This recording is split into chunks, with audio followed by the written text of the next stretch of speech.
up, guys? Hey, everyone. It's nice to see you. Oh, wait, my mic. That's what get my mic. Okay. Um, Hold on 1 second. Zeke's already barking, so I might have to, as promised, I got all these waters. Hold on. So how's everybody doing? Um, as promised, I'll have to bring up Zeke in sometime today so you guys can see him.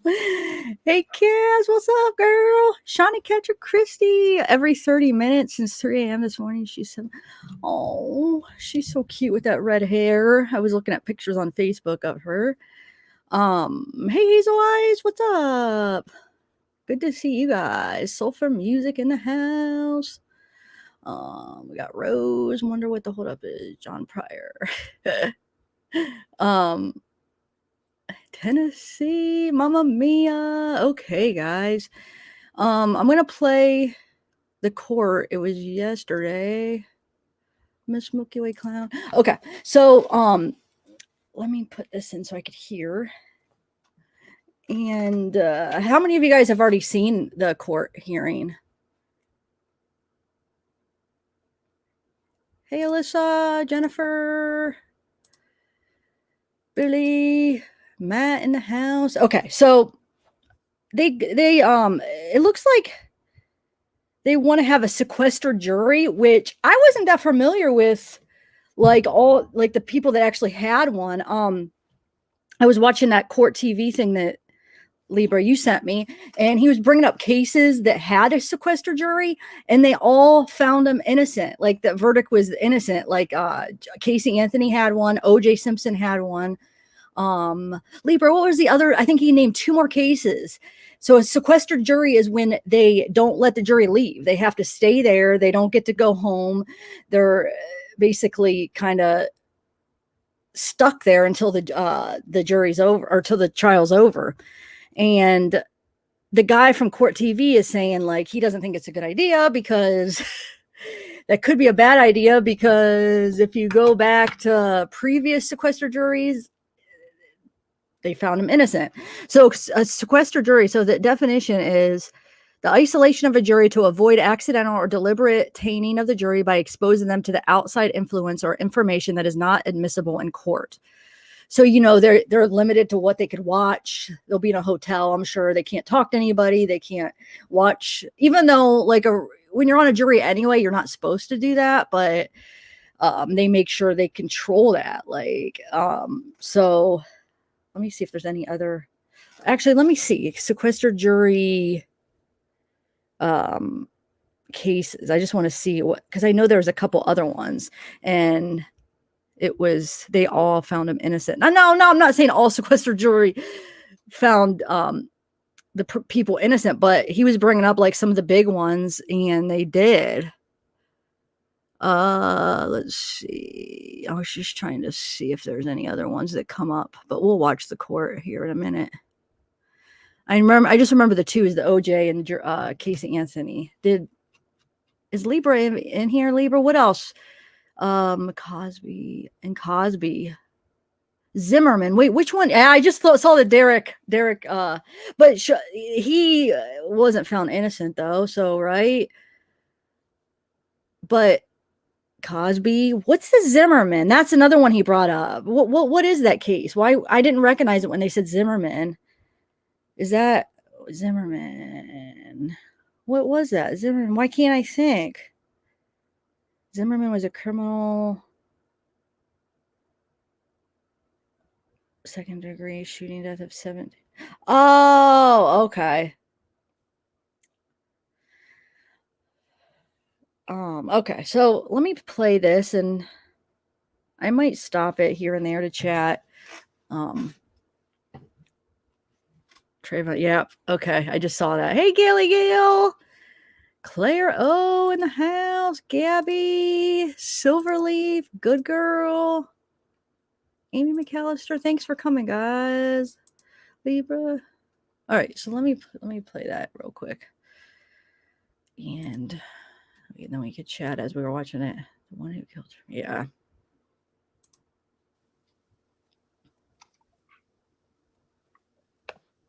Unfortunately, we don't have no loading. Lori and them don't have to freaking come. I wish they would have to show their face, but I'll turn this up. To go, Judge. Pardon me? We're good to go. Okay. This is KCR 22211623, State versus Chad Guy Daybell. This is the time set for, on short notice, a status conference. The court would note that on Tuesday of the upcoming week, we've got a change of venue hearing set for 2 days. It's been scheduled for some time. There's been some additional filings, and in the interest of judicial efficiency and economy, I just wanted to discuss with counsel a few issues. I would note there were some filings that went into the case today by the state, a motion to sequester the jury and a response in support of the defendant's motions to change venue. Well, it was a response to, not in support of, a response to the motion to change venue. And what I want to talk about, counsel, is just basically lining out where you think we are in terms of our hearings set on October, I think it's October 5th, next Tuesday, with these latest motions. First, I'll ask Mr. Pryor, have you received the latest motions filed by the state? And if so, when did you receive those? Judge, I received those to my email at approximately 6 o'clock last night. Unfortunately, I had some other obligations that I had to address, and I didn't get an opportunity to review those until approximately 7 o'clock this morning when I started my workday. I did have a chance to review all of those. So unfortunately, it was at 7 o'clock this morning. I can't address why the state waited until the last hour to file these things, but that they can explain that. Okay, I guess what I'm wondering is there's a motion to sequester jury, which really is part and parcel of the issue, I think, relating to venue. Is the state intending to argue and have that heard and considered on Tuesday, or will that be scheduled for hearing on another time? Your Honor, we would like to, and the reason why is what, with our filings, you'll see that what we've essentially laid out is, while we do believe we can pick a fair and impartial jury in Fremont County or Madison County, we're not, for purposes of avoiding appeals, we're not going to object to a change of venue, but we are asking the court to follow statutory procedure that's allowed to take that jury and bring them back to Fremont County. We have a lot of reasons to do so, and so part and parcel of that is a sequestration of the jury helps provide for the fairness of the jury trial to both sides. Okay. With that in mind, this motion to sequester kind of does play into that. Mr. Pryor, do you have any objection to us including argument on that and hearing that on Tuesday? I do, Judge. The court's well aware that in order to have a motion, the state is required to give me 7 days notice. So in order I have an adequate amount of time to reply, I don't consider 6 o'clock last night adequate notice for a hearing that's scheduled for next Tuesday. If the state wants to file a motion to shorten time and an order requesting the court to shorten time, I'd like to have that made as part of the record. My concern is this, Judge, is although I agree that the court has the option, and it's the option, to bring a jury in and engage in that sort of procedure, my argument is simply this, Judge, is this change of venue motion has been set for a significant amount of time, a significant amount of time. And I provided copies of my exhibits a significant amount of time ago. And then just before 3 business days, actually, 2 business days between the hearing and today, the state decides to file a 17-page response. And it's labeled with a number of things that they claim are accurate. And obviously, I strongly disagree with their assertions in that response. But to then say, oh, by the way, we're going to also bring the jury in and we want to do it this way and make argument on that point, they don't get to do that. And if the court wants to shorten time, obviously, I have to defer to the court's wisdom. But they're agreeing to a change of venue. So now the issue, it's a two-pronged issue. The venue changed, they're agreeing to change venue. At this point, the court has to decide where the case gets changed to and what location. So my feeling is simply this, is the court can hear the evidence. I've already relayed to the court that evidence is going to be relatively brief, assuming I don't engage and there's no issues with the evidentiary issues that I don't anticipate there being, but it should be relatively brief, less than a half a day for, I think, both sides. And at that point, if the court wants to hold off and not make a decision until they hear Mr. Wood's argument on the other matter, but to put me in a position, Judge, for a hearing that is of significant importance to everyone, and say 2 business days before the hearing, by the way, you're now going to have to spend the rest of the weekend preparing for your argument on moving it and bring juries in and from another place or another location, and I'll have to address that legal issue in a short period of time. Obviously, Mr. Wood and Ms. Blake's brief was well prepared, and it took them some time to put that together. That 17-page brief did not take a day or two to put together. They've had that for a significant amount of time. And with all due respect, everybody, Judge, it's a little bit of grandstanding, it's a little bit of game playing, and I don't appreciate it. So I am vehemently opposed. Mr. Pryor, I think you're maybe jumping to a conclusion about game playing and grandstanding there. These things happen sometimes, and this is the reason why I've called a status conference to determine what we're doing Tuesday, basically. That's the question. So, Mr. Wood, there's been an objection on the motion to sequester, that it's not filed timely. What's your response on that in terms of when you think a hearing would be appropriate on that motion? Well, I'd like to address these accusations that Mr. Pryor has made. As the court knows, the state has a standing objection to the way this case is proceeding. And just for purposes of the record, and with all due respect to the court's prior ruling, we do not feel it's appropriate to be having a hearing that affects the trial rights of Mrs. Vallow Daybell and not have her be present. Chad Daybell has waived his right to a speedy trial. This whole hearing shouldn't be happening. Now, obviously, we'll defer to the court. That's the court's decision, and we'll follow whatever the court does. We had a hearing just last week on that issue. So quite frankly, Your Honor, we've been working on moving down the path that we feel is going to lessen appeals and which protects both the defendant's rights. Now, obviously, the court ruled against us. That's fine. That's in the court's discretion. So this idea that we've just been sitting on some position or sitting on some brief,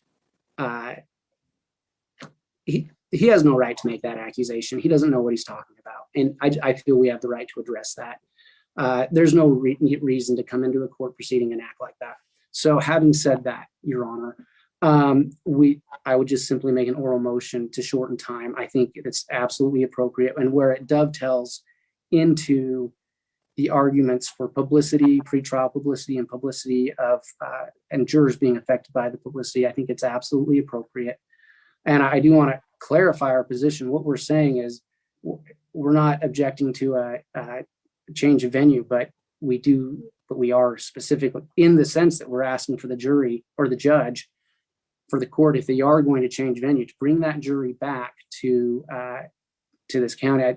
We've read it referred to as a partial change of venue in another case. And I'm not going to get into arguing why we think that needs to happen here, but there's no rule on when we have to file a response. And so I just disagree with Mr. Pryor saying it's a midnight filing or something to that effect. He still has plenty of time to read over it, to look at it, to go over our position.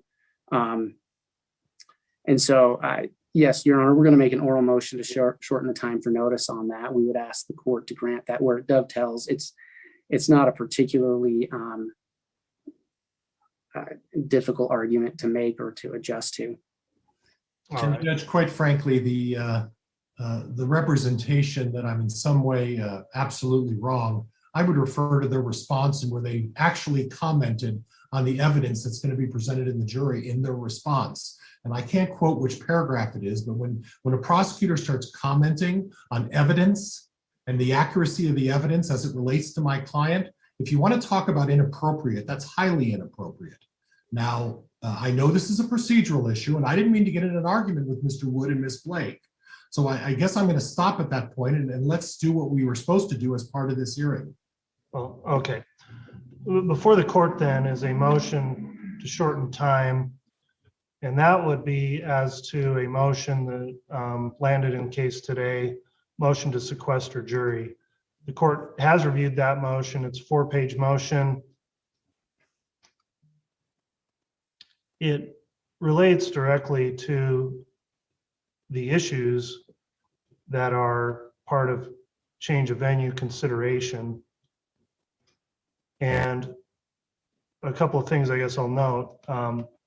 We've had the change of venue hearing set for a long time. That's not going to be moved. That's next week on Tuesday. The court does find these are issues that are directly related to consideration there. To the extent you feel you may be prejudiced by not having enough time, Mr. Pryor, I'm going to allow argument on that, but I would have the option potentially to allow you some additional response time after the hearing if you think you need that, but I'll allow the state to argue this motion to sequester jury as part of the change of venue proceedings. I guess another thing I'll point out, as I read it, I'm not clear if there's any kind of a stipulation here or not to change venue. Regardless of that, the court, of course, would consider that strongly, but also has to make an independent finding as to whether or not it's appropriate to change venue. And on that issue, counsel, and I'll just give you kind of a heads up. One of the factors that's being argued that relates to a lot of these motions are the economics of, for example, bringing in jurors versus taking the trial somewhere else. And in order for me to really consider that, I'll just let you know, I'll need some data to look at. I don't know how much it could be proposed to cost to sequester jurors for an extended time versus costs of security and sheriff's fees may be incurred if Mr. Daybell is transported to another jail, and those costs are passed on to Madison and Fremont counties. So I appreciate arguments will be made on that, but I'll just let everyone know that whether that's going to be a part of the hearing on Tuesday or whether it'll need to be supplemented, I've got to be able to look at some facts if I'm going to make a determination on that. And right now I can kind of make some guesses, but they'd only be guesses. So I guess I'll just let you know that that's information I think is going to be relevant if that's where we end up going. So with that in mind, I am going to find that the response that was filed, the 18-page response brief, is timely, and that'll be fully considered. The motion to sequester, I'll grant motion to shorten time so that can be heard and argued on the Tuesday hearing. And then again, Mr. Pryor, if you feel like that's disadvantaged you because of the timeliness, I may allow additional time for a response. So we'll wrap up as much as we can on the Tuesday, Wednesday hearings, assuming it goes into the second day. And I'll allow that argument by the state.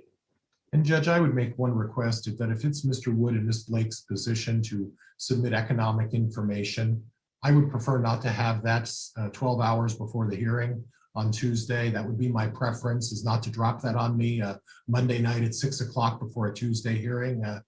Again, I want to make a record that I've been clearly disadvantaged in this regard with these 17-page briefs and this motion at such a short time. And I have a procedural problem with an oral motion to shorten time. So having made that record, thank you, Your Honor. Okay. And I guess I'll note that there's a legal determination on, is there going to be a change of venue? And then the next step, if that is determined, to me, gets into the logistics. And I don't know that everyone can and could be prepared with logistics, because that would be largely determined on what the court says we're doing in terms of either bringing in a jury if we do that, or taking the trial somewhere else, or potentially the court finding that there's not enough of a showing to take it out of Fremont County, at which point we wouldn't need to go through any of that information. So I foresee the chance there may be a need for future submission of information after the hearing, and certainly would allow all parties an adequate opportunity to do that before we pin down the logistics of when and where this may happen. Judge, my understanding on the pleadings from Mr. Wood and Ms. Blake is that they are agreeing to a change of venue, and I'm agreeing to a change of venue. So I think that issue is resolved. Mr. Wood and Ms. Blake, and I don't want to necessarily speak for them, desire a solution that's different from my solution. So I think, Okay, but Mr. Pryor, I don't know that it's fully resolved. Even if you stipulate, the court still has to say, why are we doing this, and find that it complies with the statute. So there still has to be a legal determination, even if there's a stipulation. okay, So, and again, I may full well agree with you. I still need to hear some reasoning and facts on the record that justify that change of venue. Because of course the presumption is not to do that, but if we need to do that, the rule under 29, or I'm sorry, criminal rule 21A, I have to make a finding that I'm satisfied that a fair and impartial trial cannot be held in the county.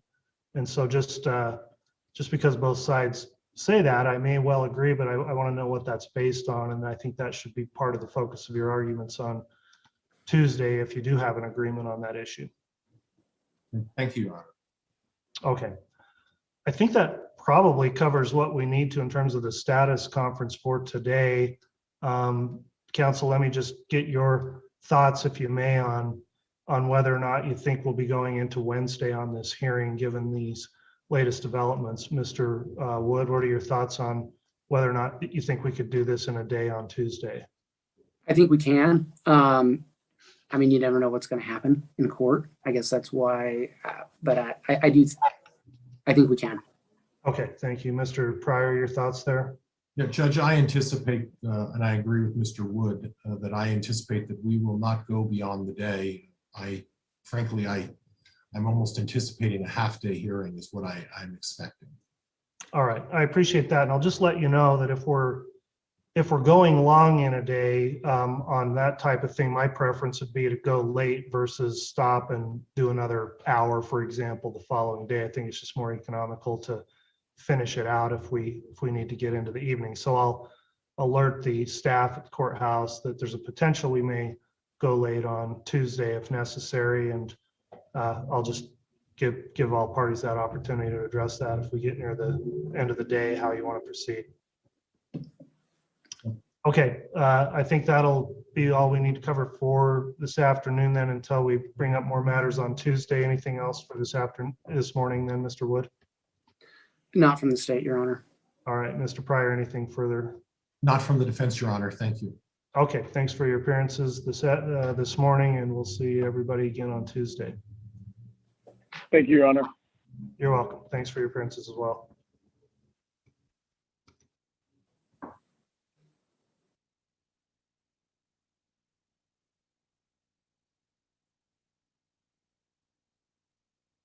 Okay, so I forgot that's probably just for Chad's trial. Duh. I was like, but when I watched that earlier, I swear I thought Mark was there. That's why I put him in the thumbnail. I thought and then when I was just watching, I realized, wait, this isn't anything to do with Lori's. This is just Chad's, because they're not having their trial together anymore, right? So that's probably why Mark's not there. Is Mike right in that, guys? Right? I'm pretty sure.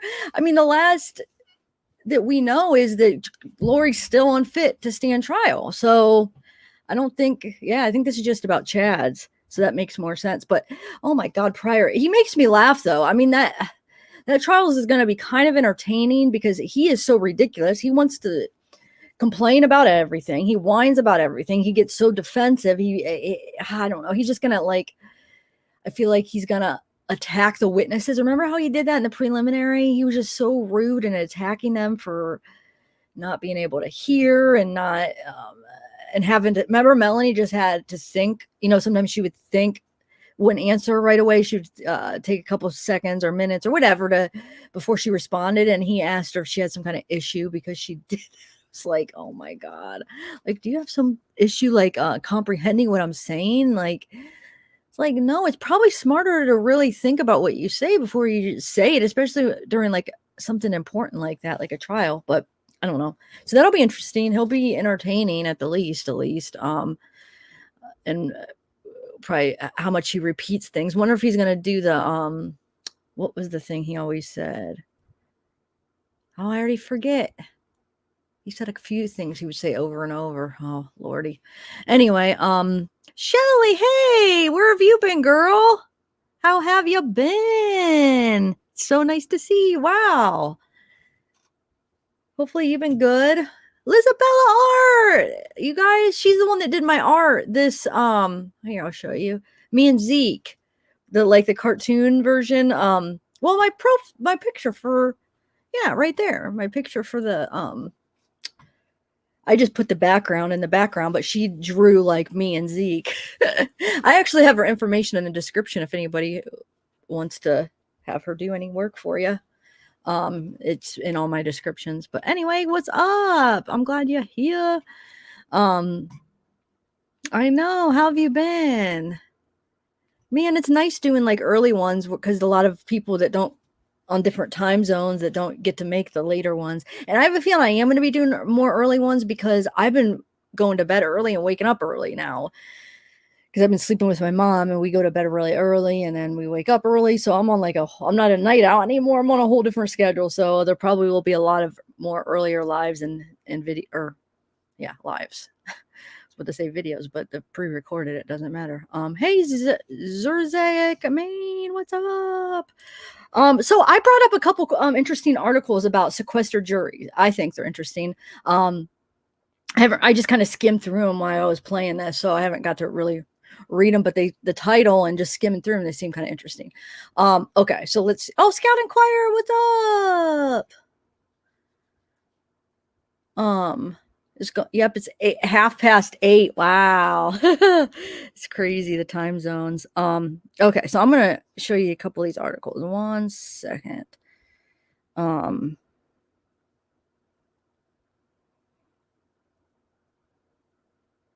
second, I just have to text one of my mods real quick.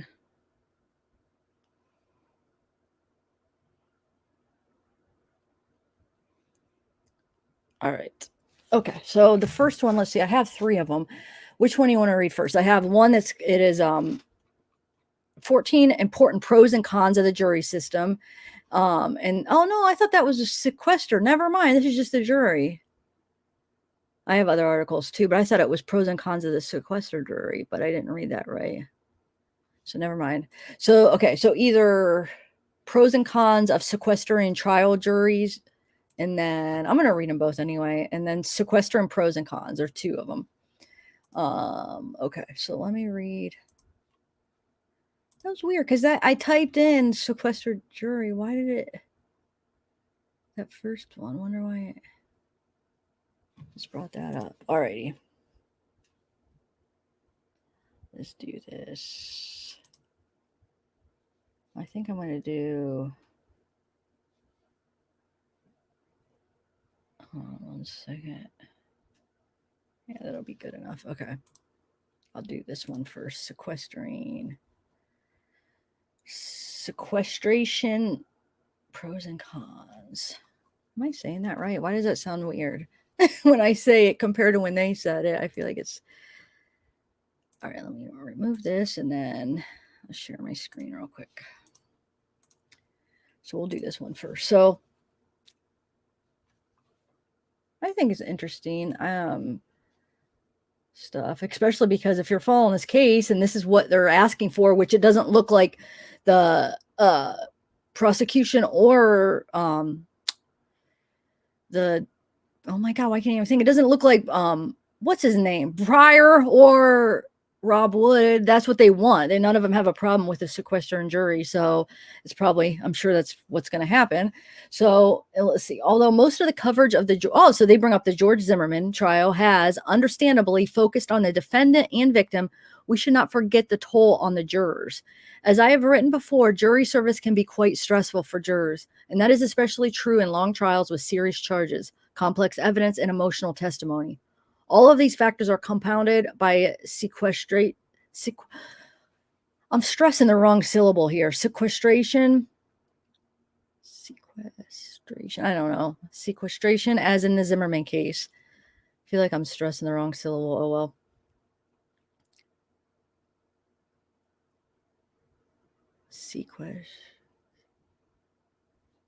I don't know. So sequestered sequestration. I don't know. Am I saying that right, you guys? Why do I feel like when I say it, it's like not right? Anyway, CBS News reported that it cost over 350. Though that's what he brought up, that the cost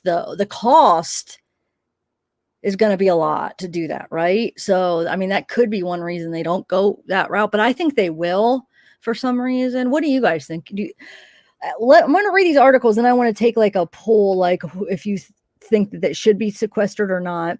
But as far as right now, do you think they will sequester the this jury or no? What do you guys think? Yeah, that's the only reason I would say that maybe not, because if it's expensive, but they might think it's worth it. I don't know. Because then think about having like some kind of mistrial or some issue with the trial because one of the jurors saw a news article or saw a video or saw this or talked to this person, and then somehow like they have another trial, retrial or something. So they might weigh out the pros and cons and be like, it's worth you paying the money. But okay, so $350,000 to sequester the 6 jurors, $33,000 for their lodging, food, etc., at a Marriott hotel for the 22-day trial, and $320,000 for the sheriffs who supervised and protected them. Yeah, because they need protection too. There are multiple ways of looking at this. On one hand, $350,000 comes to $2,674 per juror per day. That doesn't seem so outrageous, and it is an acceptable expense to ensure a fair trial, especially in a murder case. On the other hand, it is not all clear how much fairer sequestration, which is fortunately a very rare practice, really makes a trial. So, like, does it really make it more fair? They're saying, I don't know if it really does, but yes, it shields jurors from outside influence, assuming the common practices of preventing them from accessing TV, newspapers, internet, and common gossip are effective. All such connectivity was screened by sheriff's deputies. Let's assume that it worked, and let's accept it. Moreover, the research showing that exposure to publicity about a trial can bias jurors' verdicts. Now let's weigh that against the hardship bordering on invasion of privacy imposed on the jurors, more than 3 weeks away from work, more than 3 weeks away from family, except on weekends, even talking to family members by phone only once a day, in conversations held in front of a deputy. And when it is over, of course, coming out of their cocoon to be thrust in the center of a national debate over race, gun violence, and everything else that continues to revolve around the case. That's a pretty big sacrifice to make for doing one's civic duty. Am I saying that we should never sequester juries? No. Am I saying that the state of Florida should not have sequestered this particular jury? No, not even that. But I do want to make 2 points. First, sequestration is costly and difficult. The Zimmerman jurors had a tough case to begin with, and sequestration likely made the whole experience significantly harder and more stressful. They deserve our appreciation whether we agree with their verdict or not. Second, unless we change our standards for when to use the practice, sequestration is only going to become more common. Because we live in an age of rapid digital communication, there is more and more widespread coverage of cases that would previously have remained local, and potential and sitting jurors can more easily access that information. That's true. Wonder if that is going to be a common practice now with like big cases like this. There are already cases in which jurors have been discharged and sanctioned for using social media during trial. According to Florida Department of Law Enforcement, there are roughly 1,000 murders in the state per year, most by firearm. It is worth noting that whereas the total number of murders has stayed fairly steady in the early 1970s, the population has more than doubled, leading to a substantial reduction in the murder rate over time. While I do not want to downplay the significance of the Zimmerman case, I find it hard to believe that such a case involving a claim of self-defense and only second-degree murder, as opposed to a first-degree murder trial, would have garnered so much attention 20 or 50 years ago.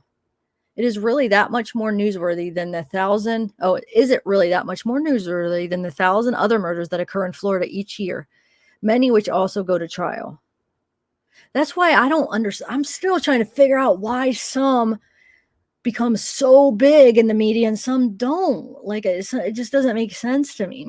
And I'm really seeing it now having my channel. It's like, well, why is this case getting so many more views, or so many more people are interested in this case compared to all the other cases. I mean, there's certain things you could pick out on some of the cases that are more obvious, but then certain things just like, why? Like, I don't know. It's weird. The overwhelming coverage of the trial in the mainstream media, blogosphere, and Twitterverse is a large part of what made sequestration an appropriate option. Okay, let's see. All right, that one really wasn't that interesting. Let's see this one. Hopefully, let me just see. Hopefully this will be a little bit more. The first case of jury sequestering in America in the week or so long trial of Boston Massacre in 1770. Wow. That's not gonna work. Close this. Oh my God. Why won't this close? I'll just have to keep that. In the 20th century, jurisdictions began to move away from mandatory sequestering juries. Previously, in both criminal and civil cases, jury sequestering was mandatory. Okay, so it was at one time. Now sequestration is on a state-to-state basis. In most states, sequestration of the jury is no longer mandatory, even in capital cases. So they're saying, due to excessive media coverage of this case, I do believe the jury should be sequestered. Oh, this is just, which one are they talking about? Oh, Kobe Bryant. Doesn't even say it in the title. So never mind. This one, I picked some bad ones. These aren't even good articles, I feel like. The first one was okay. Sorry, guys. I thought they'd be a little bit more interesting, but they really weren't. If that one listed them out, but it wasn't even sequestered, it was just jury in general. Oh, well. So what do you guys think, though? Do you want it to be sequestered? I don't know. That guy from Court TV kind of made me nervous bringing up all those cases. And then he made me think, like, shoot. Because he was saying, like, basically, they become, like, too, like, what is the word he used? But basically too into the case and, like that is their life. Like, it's something about that affecting. Man, I wish I could just play it, but I don't think I could play Court TV without getting a strike. Gilly Gale. No, you don't think. Okay, if you guys think, if you want it to be sequestered, do a thumbs up. If not, do a thumbs down. I'm just curious. As of right now, I'm going to say I don't want it. I don't know why. I don't know. That makes me nervous for some reason. Because if he gets found not guilty, oh my God, I'm going to be so mad. That would be so wrong. I think. I know, innocent until proven guilty, but I feel like there's so much evidence, but I don't know what route they're going to do for the defense. Like, if they're going to try to pin it all on Alex or on Lori, but they were at his house. I mean, come on. Oh, the Lori Vallow, Shelly. Or Chad. No, this one is for actually Chad Daybell trial. I don't know if I'm sure if they do it for Lori or for Chad, they probably will do it for Lori's. I'm not sure though. Guess we'll see. No. Yeah, I don't want, because come on, this case is huge. I mean, they're not going to be able to find a jury that hasn't heard about it or read something about it or whatever. So who cares if they, I mean, not who cares. I know they're not supposed to see it during the trial, but I mean, what would be the huge deal? Never mind. I mean, it can affect can make you biased if you see like a big headline or something, but I don't know. They've probably seen so many headlines. They've seen so many opinions on it already.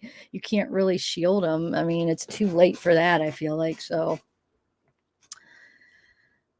I know, me too. And it was supposed to be in November, but everybody was saying they don't think that it's going to be. Well, now we have all this. I was looking forward to it being in November, but I guess it's probably not going to be that soon.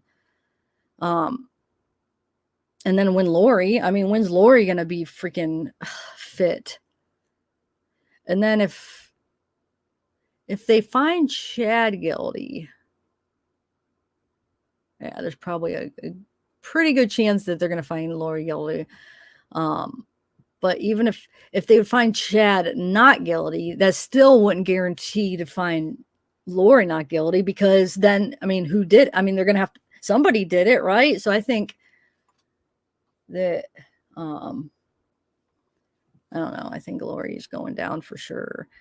But no, Chad should too, for sure. Because he's, well, actually, he still has to do for Tammy's death. Who else is, because he was charged for that. Are they going to combine that, or how do they do that? Remember, we were talking about that before. So are they going to, that's going to be a whole different trial, right? Because you have the charges of the kids, and then you have, because he was charged with the death of Tammy too. So are they going to do that separate? Does anybody know? I'm not sure. And that means, I feel like that means they found something in the autopsy, guys, of Tammy's. Number one, they didn't release it yet. And if they didn't, they would have released it like they did Alex's. They would have released it and said natural causes, or this is what happened. But the fact that they didn't release it and then they charged them with that charge, then it makes me think they did find something in her system. What do you guys think? I feel like, yeah, that's...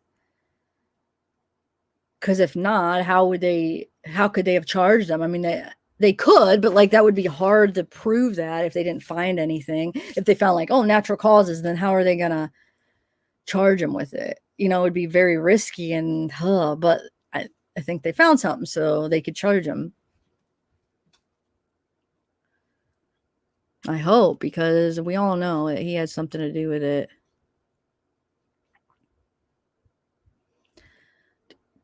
Wait, what?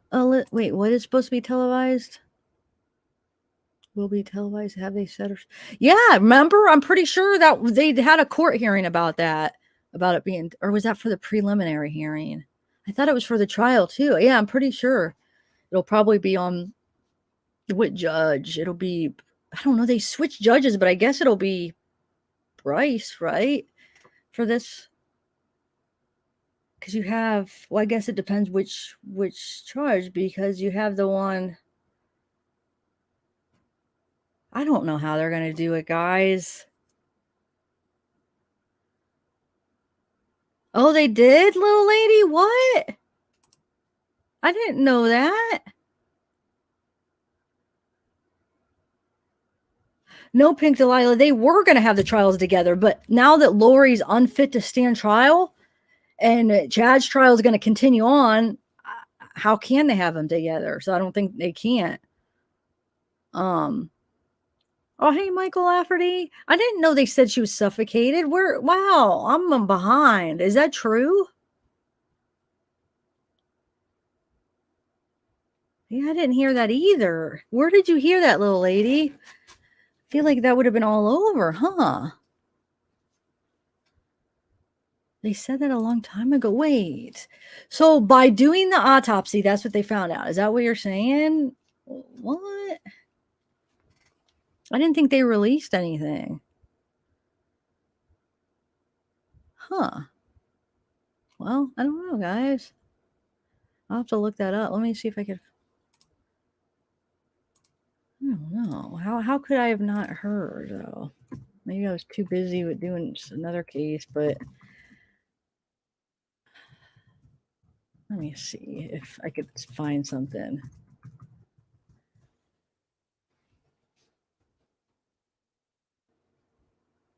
Oh, you're right.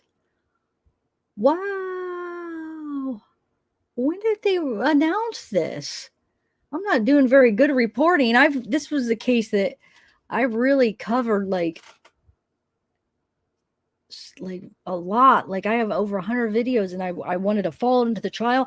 How did I miss this? I'm sorry, guys. Whoa. I'm trying to see when they announced it. It does say a CBS News report. Daybell's adult children said police told them Tammy Daybell died of asphyxiation. But they haven't released the autopsy.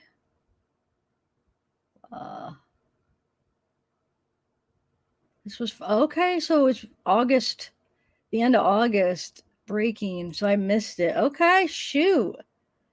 Chad Daybell's children reveal. Let's here, you guys. Let me share my screen. Wow. Well, thanks for letting me know. I'm a little behind on this. On 48 hours is must when they said that. Chad Daybell's children reveal mom Tammy Daybell's cause of death. So now are they? I mean, what are they thinking? They have to think their dad did it, right? Let's see. Chad Daybell's adult children revealed what they believe to be their mother's Tammy Daybell's cause of death, while also insisting they believe their father is innocent. Oh, somebody just snuck in there and it's ridiculous. A CBS News report, Daybell's adult children said police told them Tammy died of asphyxiation. Authorities have not yet released the result of Tammy's autopsy, which was performed after investigators exhumed her body in December. The autopsy remained pending for over a year after it was completed. Daybell was charged with first-degree murder in his wife's death. They told me that she'd been asphyxiated, but we never saw an autopsy. Chad's son, Garth Daybell, reportedly said in an interview for a 48 Hours segment set to air Wednesday night. Asphyxiation doesn't necessarily mean smothered, added Mark Daybell. According to my understanding, it just means the breath was interrupted. And in the end, she wasn't able to breathe. And according to that, there's more facts we need. We don't just say, bye, Chad. No, there's still love. There's still connection.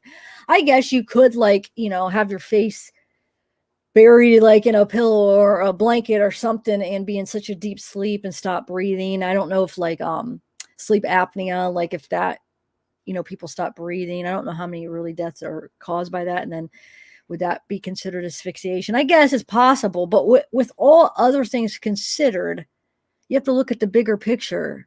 Asphyxiation and then everything else, I mean, that looks more like murder if you take in everything else into consideration. So this is just coming from the kids, though. And the kids have seen the autopsy, right? Or no, they said they haven't. Hold on. But I thought the kids did end up seeing it. Hold on, let me see. What did that say? The autopsy remained pending. But they never seen the autopsy. But remember, I would say months ago, they did an interview or they did interview, and there was an article written and they said that, or no. It was at Court TV where the daughter was talking. And she basically said that the investigator said that they could see the autopsy if they all came in for an interview, and then they obviously couldn't tell anybody the results. They had to keep it private, but they all basically they wanted to interview all the kids, right? Wasn't that what that was? Remember that phone call? I think it was Court TV or whatever that they did she called in or whatever, and she said, yeah. They said that they would show us the autopsy, but they wanted to talk to us all. And I don't know if they weren't going to agree to do it, but here they're saying they haven't seen it yet. So is it because the kids refused to do the interviews with the investigators or something? Do you guys remember that? Yeah. Yeah. Yeah. Oh, can you? Let's see. I never even thought about that. Can that be? Yeah, I guess. If depends what kind of poison, huh? Yes. I was gonna thank you, Pink Lila. But think about it. The reason the kids probably really think that their dad has some kind of power or something, but the fact that they predicted it, or they basically said that, she was gonna die. I mean, who really has that power, So I wonder, is it just the asphyxiation cause of death is why they felt strong? They had a strong enough case to charge him with the murder? Or do you think they found some kind of poison too in her autopsy? Or some kind of bruising, strangulate? No, because if it smothered, I don't know. If they found some other kind of evidence. Okay, so let's see. So death by asphyxiation occurs when a victim's oxygen supply was cut off. While in criminal cases, it's often a result of strangulation or suffocation. There are numerous ways to die by asphyxiation. The children said it in the interview that it was their decision, not their father's, to decline an autopsy following Tammy's sudden death at age 48. They also said that their mother was in failing health, which has not previously been stated, and it appears to conflict with earlier reports that Tammy had no known medical conditions. The narrative is that he was going no autopsy, but he was standing there in complete shock, traumatized, letting us make the decision. Chad's daughter, Emma Murray, said in the interview, I don't know if I believe that for some reason. If he was trying to hide something, I wouldn't leave something like that up to my kids. If I was trying to hide something. What? Oh, I see. Daybell has pleaded not guilty to multiple charges in the death of his former wife and his stepchildren. The 16 and 7-year-old children of Daybell's current wife, Lori Vallow, were found dead in his backyard in Salem, Idaho last summer. As previously reported, Daybell's children said they believe he had nothing to do with the children's murder and that he was framed. I mean, who framed him? Oh, so he is going to say that Alex and Lori framed him, right? Or maybe even at just Alex, that he went there in the morning while Chad was sleeping or whatever Chad was doing and buried him there in the yard to frame him. Yep. Okay. So that's going to be his defense. Just because things look funny, we don't send people to jail. Murray told 48 Hours. Okay. So yeah, that's what he's going to say, guys. Whether or not he's going to bring Lori or is he just going to say Alex? It would work with him just saying Alex, because unless if they have some kind of proof that Lori was there too. But I mean, as far as the evidence that we've seen, it's just Alex's phone puts him there. So, wow. Wonder how that's going to go over.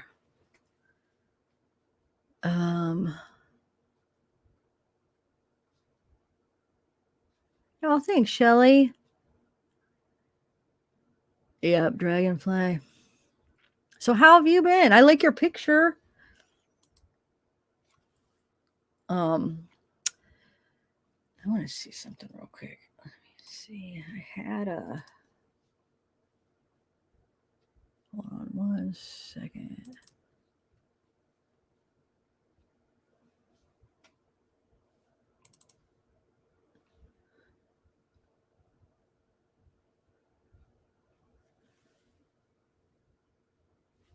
No.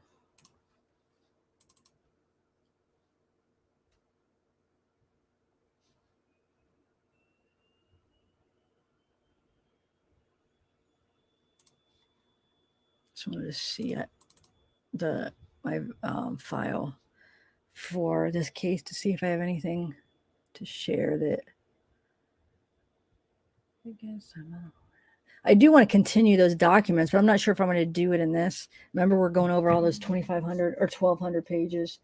I am going to continue that. Let me see here.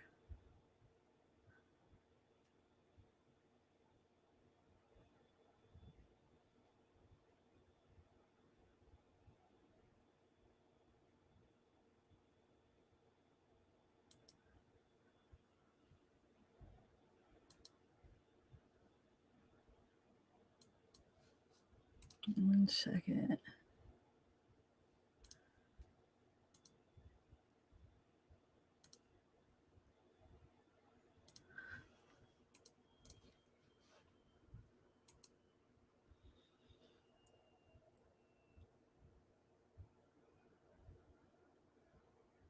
All right.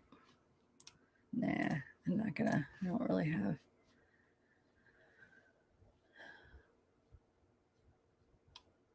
Okay. I'll just chat with you guys for a little bit. I'll probably just do another one to continue it.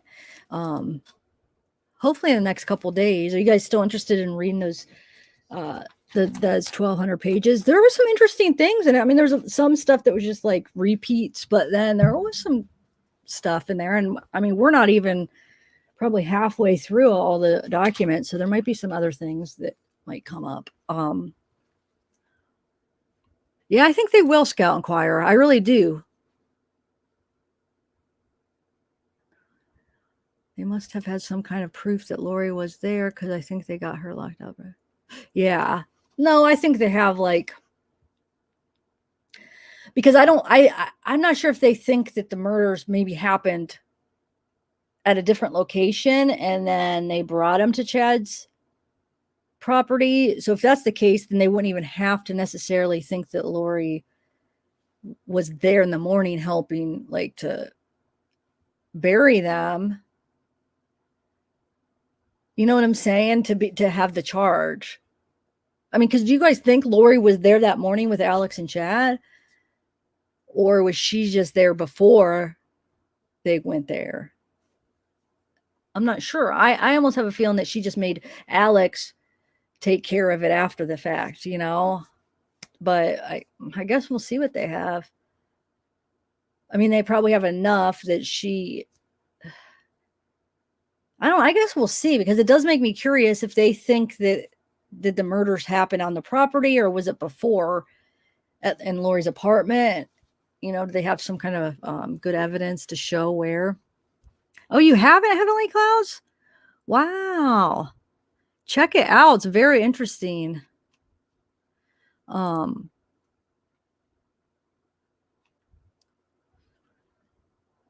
mean, I guess we could, let me see where we left off. I guess we can, because I don't really have anything else to share on it. So maybe we could go over some of this stuff. Let me see where I left off here.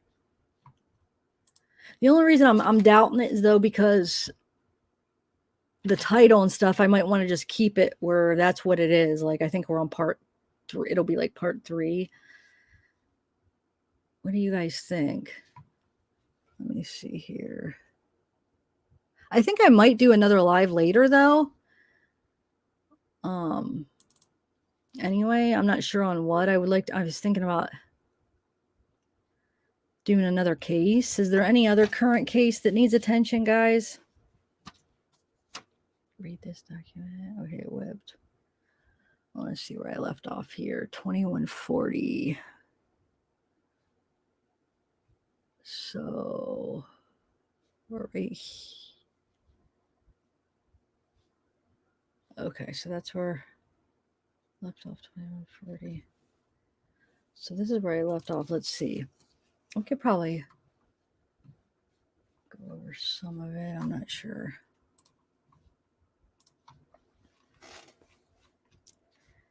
Anthony, why? That's not a new case, is it? Wait, that's one of the. Hold on a second. I know that case, but I feel like that was a while ago, wasn't it? Oh, there's a trial just happening.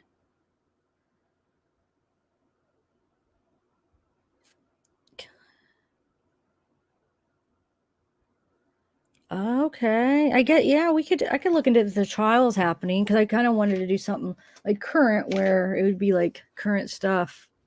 Well, thanks, Michael. Any other? So I'll take that in consideration, Anthony. And any other current ones that would need some attention? Let me know. So much kind of follow.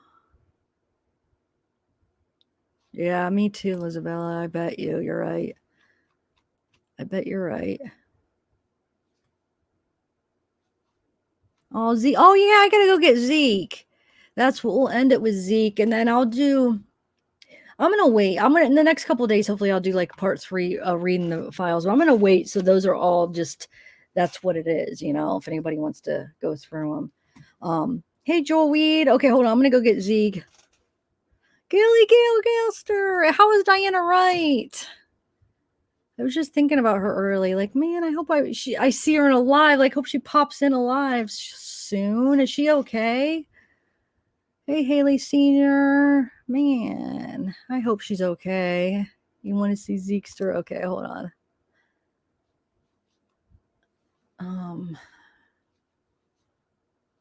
Man, everybody say a prayer for Diana Wright. She's the one that did my Oh my God, I can't even think of the name for the quilt. This quilt, the banner. I'm still a little slow, but I'm getting back to normal. I know. Okay. I'll be listening. Oh, okay, Scout and Choir. Oh, thank you. All right, I'll be back. I'm going to go get them real quick.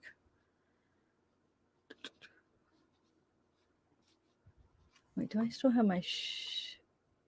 No, the screen's not shared. Okay, hold on 1 second. That'll be a good end to the live. And like I said, I might do one later, whether I still am working on this tribute, like this photo with music for like for Gabby. I'm still working on that. But I feel like maybe if I do one tonight, we could do it on a new case. Or we could just keep it open, like open case, and have like an open panel or maybe something like that. I don't know. Something, but I would like to do one later too if you guys want to. Oh, sad soul, thanks. Okay. Let me go get them. Okay, that's like my whatever. All right, I'll be back. I'm gonna go get them. Oh, let me put on this one, the one with that.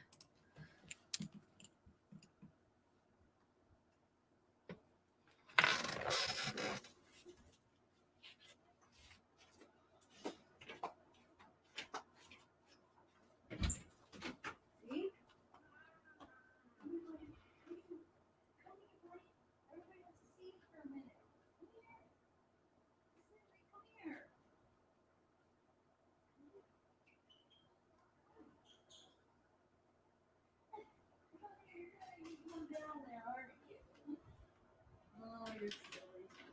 You're silly. Come here, silly. Just for a couple minutes. Oh, shoot. Just for a couple minutes. Everyone wants to say hi. Come here. Yeah, you come. You're so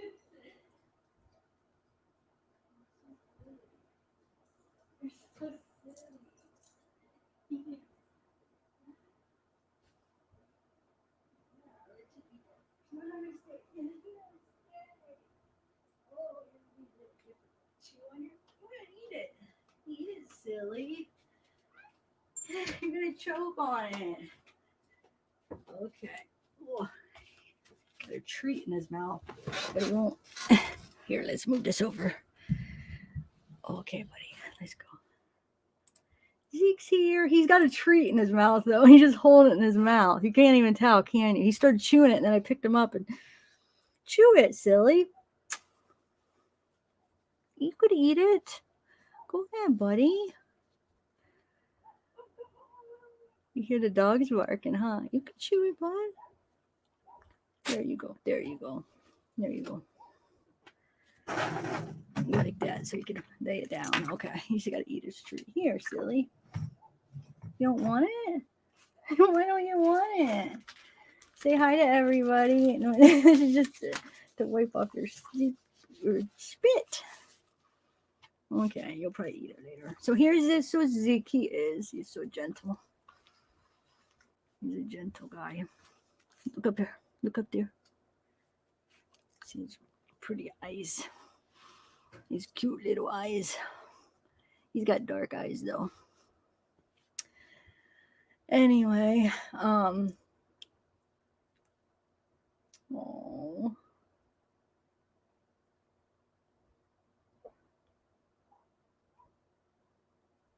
Soft and shiny. Yes, he is. Everybody loves you, Zeke. Everybody loves you. He was sitting on Grandma's lap down there. Interrupted his nap time, huh? His little nap time. He is so gentle in slow motion, probably as well and stressed. Oh, yes. Sweet to Zeke.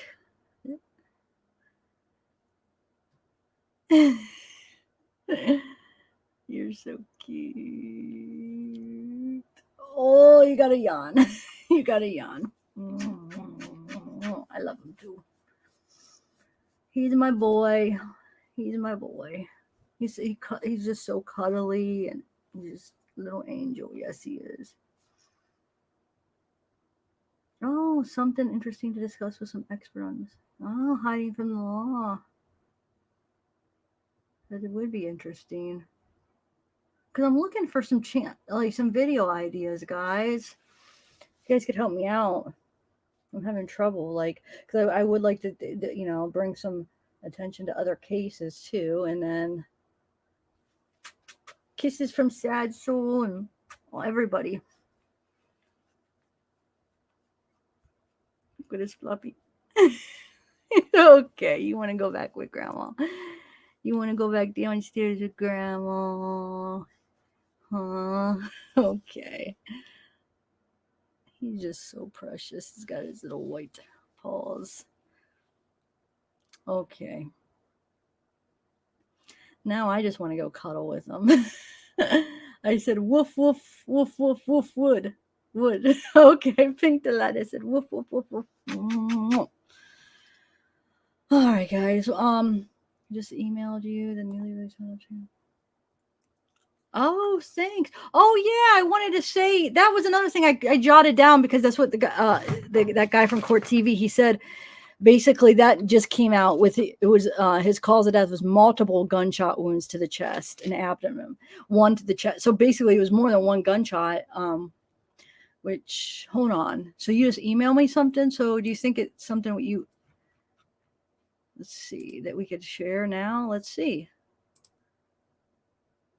All right, let's see what it is. I mean, I know what it is, but let's see. Is it worth sharing it? You mean? Oh, yeah. Hold on, guys. We'll read this in 1 second. Hold on. Let me take him down. Thanks. Say bye. Say bye, Zeke. Bye. Bye. Bye, everybody. Okay. I'll be right back.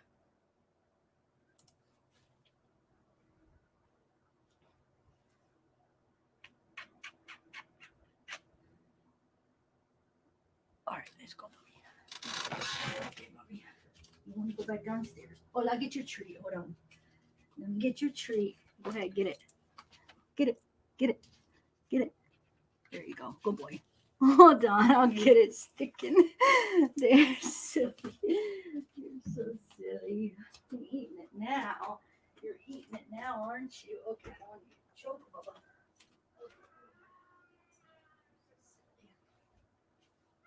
Phew.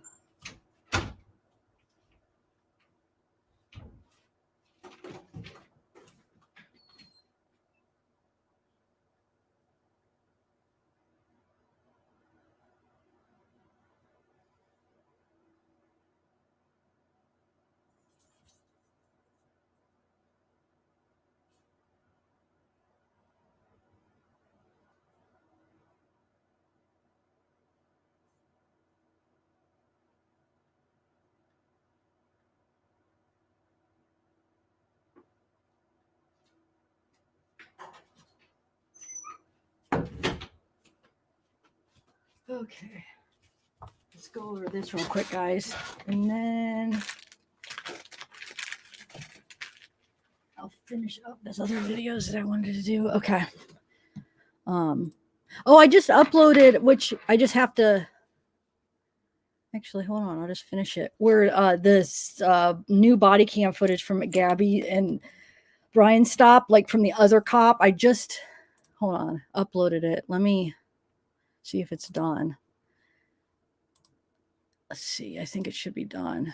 Yeah, it is. Hold on. Let me make it public so you guys can watch that after. And then I'm going to go over that Charles Vallow stuff, but let me just make this public real quick.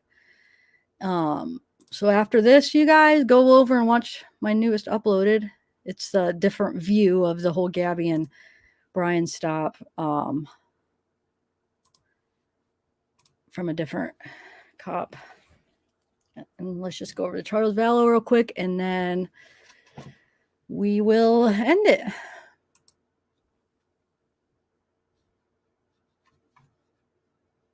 All right. So thanks for emailing me, Libra. All right. So cause of death, multiple gunshot wounds, manner of death, homicide, how injury occurred, shot by another person. So perforating gunshot wound of the chest, entrance, sternal chest, punctate abrasions present. I'm not sure. Exit left. Oh, why does this keep popping up? Hold on a second. Exit left back. No projectile or projectile fragments are recovered. Wound path of projectile perforates the skin and subcutaneous tissue of the chest, the sternum, the pericardium, the right atrium, the left ventricle of the heart, the lateral left aspect of the ninth thoracic vertebral body, and the subcutaneous tissue and skin of the left back. Let me make this a little bigger if you guys want to read along. Perforating gunshot wound of the abdomen, entrance left abdomen, no suit deposition of gunpowder, stippling identified. Exit posterior left shoulder, no projectile or projectile fragments recovered. Wound past skin and subcutaneous tissue of the left abdomen, the upper lobe of the left lung, and the posterior lateral left fourth rib and soft tissues of the left fourth intercostal space and the subcutaneous tissue and the skin of the posterior left shoulder. Associated injuries, laceration and hemorrhage of the skin and soft tissues along the wound path, left hemothorax, thorax, and fracture of the fourth left posterior. Man, this is a mouthful. Wow. Trajectory, right to left, front to back, and upward. So this is to the abdomen. So it's left or right to left, front to back, and upward. Huh. So that would be after that. I feel like was that shot after he was already down then? Like if he was already laying, because so it's going upward, right? And that's the abdomen. So if Alex was standing there, how could he make it go upward? It would have to be after he fell, right? And he's on the ground, laying down probably, and then he shoots him again in the abdomen. Or am I looking at that right? Right, for it to be going upward. I mean, that would be the only way, unless if Alex was on the ground and like shooting upward. Am I looking at that right? So that means he shot him after he's basically laying on the ground. He shot him again. After he's just laying on his back, like where they found him, he shoots him again, which that's not self-defense. I mean, that proves right there that it's not freaking self-defense. He's already laying like you're not in risk. You shoot him again? No, that was murder. Let me look at this one, slightly downward. Okay, so the one in the chest was right to left, front to back, slightly downward. So that one was when he was the first one. And my guess, I'm not like a medical expert. My guess, the first one was to the chest. He falls and then he shoots him basically as Charles is laying there. He shoots him in the stomach, which is, oh, man. Anyway, nope. Oh, I'm wrong. I don't know. That's how it looks to me. Anyway, I know Heavenly Cause. It's a mouthful, all those medical terms. Oh, this is Charles Vallow. Sorry, Feed the Fire. Oh, I'm like Charles Vallow from the Lori Vallow's ex-husband. So the descendant is a 62-year-old male who was pronounced deceased on July 11, 2019. According to the investigative reports, the descendant became involved in a physical altercation with family members at his residence on July 11th. Another individual reportedly produced a firearm and fired at the descendant, striking him. Emergency medical services were called to the scene and pronounced death without transportation to the hospital. Toxicological testing of the postmortem pleural blood is negative for ethanol, tested drugs of abuse, and select therapeutic medications. Yeah, it says, in my opinion, the descendant of a 16-year-old male died of multiple gunshot wounds. It's further my opinion that the manner of death is homicide. So yeah.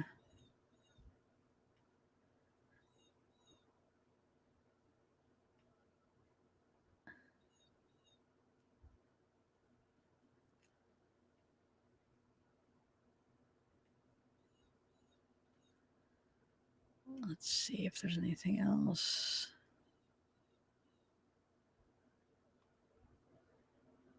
Yeah, I mean,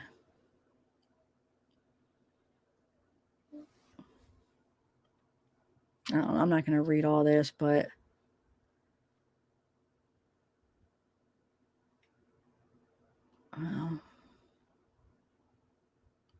oh, other injuries. Multiple purple-red contusions are on the right chest and average up to the half-inch in greatest dimension. Multiple red abrasions averaging up to 1/4 inch in the greatest dimension are on the left arm. Multiple red abrasions are on the dorsal right hand and also on the knees. So on the right chest, on the left arm, the right hand. Huh. Anyway, it's in depth, but I'm not going to read this all. Unless if we were trying to, find out other information, but there's nothing really in here that would be, I feel like, interest, considering the gunshot wounds were, the cause of death. Okay, so that's interesting. Thanks, Libra. All right, guys, I think I am going to end it. Sugar Mama's baby. What is up? Justice Charles, Tylee, and JJ. Oh, cool. Hitting him in the bat while I bet she was hitting him with a bat. Oh, wow. I don't know about that. So, huh.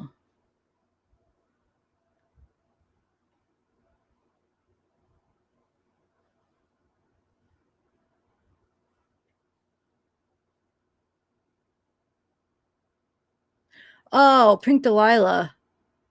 That's what it was. Oh, okay. No, to self. Oh, okay. I just saw it. Thanks. Thanks.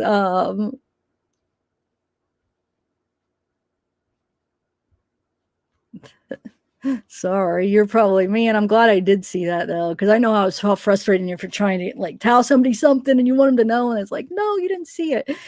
So I'm glad I seen it. Okay.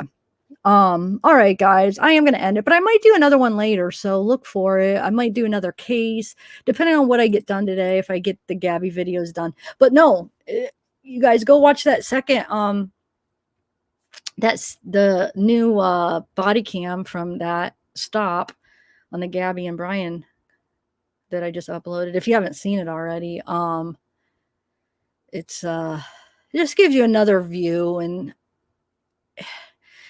I took like some screenshots of, so he's laughing, okay, and then she's crying. It's like, how do they come to the result that they came to at that stop? Like, she's like all upset and he's over there laughing with him, and it's just like, oh, the more I watch that, it's just like, oh, how did they not see that? But I guess they just weren't educated in like victims of abuse. I mean, how they would act and how they would lie and say, oh no, but they should be being cops. I mean, you think that they would have some knowledge of that, but anyway, I know that one cop kept bringing up how, oh yeah, that's like my wife. So it was like he almost was relating to Brian, whether, well, I'm not going to make any speculation about the cop's relationship, but the fact that he kept bringing up his wife, I felt like that was kind of unprofessional. How he kept saying, oh yeah, that's how, my wife is, and that's how our relationship, and oh, I totally understand. I don't know. I was kind of like, that's not where you'd want to go with something like that, in my opinion. But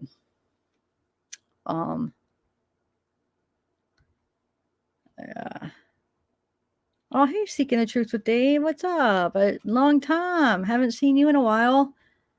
How's everything going? Hey, Rachel Rose.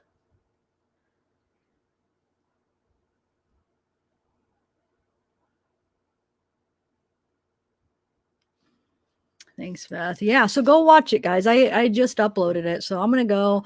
like I said, look for another live maybe later, and email under this video, guys. Comment like any new cases that you feel like need some attention, because I would like to cover some different cases. And there's so many, like it's like, how do you pick, which is sad that there's so many that happen and only a few get like a lot of media coverage. And I think, like we said before, like, well, why are there certain ones that get so much attention? I think one thing is if there is a lot of social media to look at, like on cases, is there a lot of like people involved in the case? Do they have a lot of social media? Do they have videos that you could watch? Is there body cam videos? Is there, do they post a lot? Is there a lot that like us little investigators like to look at and go through and figure out, what happened? So I think that's one of the reasons why some cases get big. Like, for instance, look at the Summer case. That was huge, Summer Wells.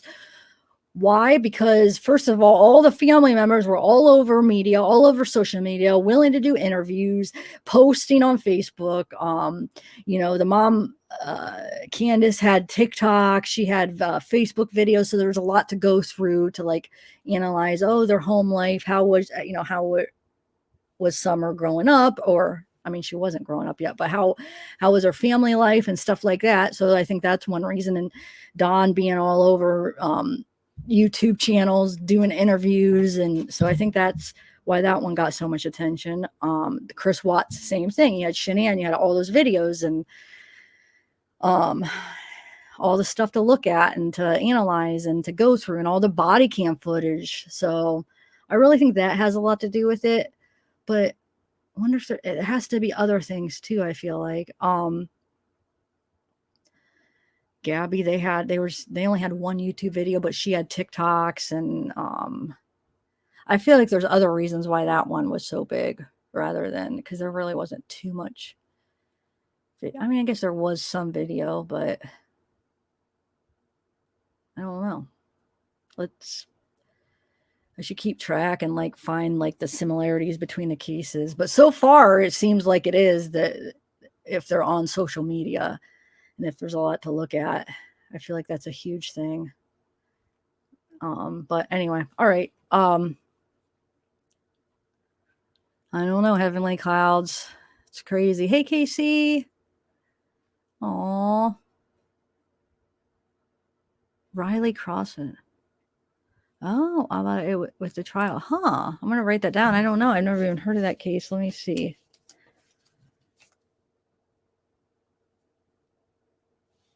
Riley Crossman. I'll have to look into that. Okay. Is it a new one? I'm trying to find like a more current one.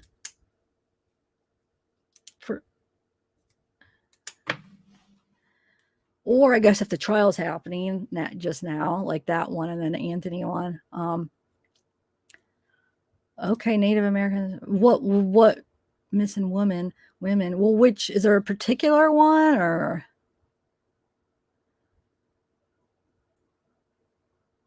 If I can ask you all, please watch the second view video. I truly think cops wanted to help them both.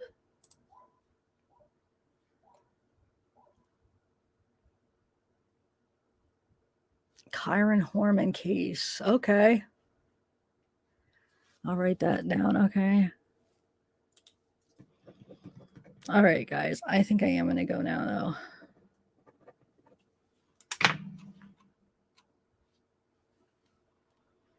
Jelani Day. Sugar Mama's Baby. Yeah, that one I actually was going to look into. Thank you for reminding me. Jelani. Okay.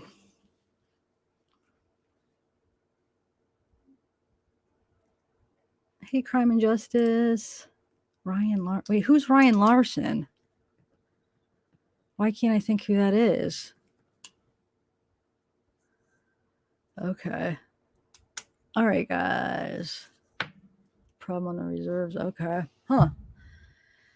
All right. I will chat with you maybe later on tonight. Thanks for coming, everybody. Have a good day.